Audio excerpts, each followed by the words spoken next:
En este video vas a aprender rápido qué se escucha en una auscultación pulmonar. Para ponerle nombre a las patologías que escuchamos, aquí te traigo la guía rápida para que los identifiques.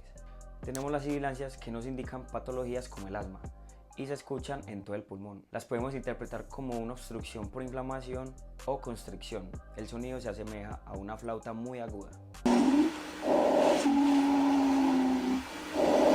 Los crépitos se asemejan a un burbujeo.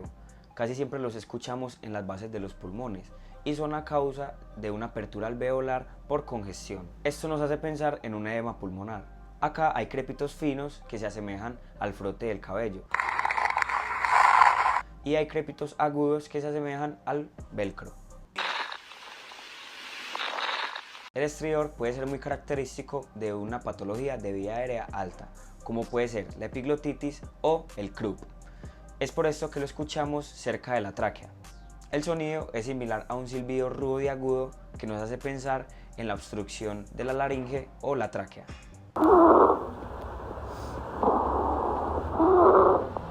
El roncus, como bien su nombre lo dice, es un ronqueo o retumbo en los bronquios o bronquiolos, normalmente generado por obstrucción por secreciones. Por eso pensamos en bronquitis o en EPOC.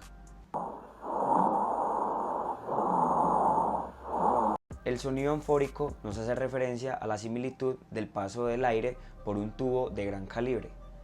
Normalmente es unilateral y nos hace referencia a la comunicación entre los bronquios y una cavidad, como lo puede ser un neumotórax. Finalmente, la fricción pleural la podemos auscultar en el tórax anterior y esta se escucha tanto al inhalar como al exhalar. El sonido se asemeja al frote de dos piedras, lo cual nos hace pensar en una inflamación de las pleuras por una infección o una neumonía grave. Pero bueno, tú tranquilo porque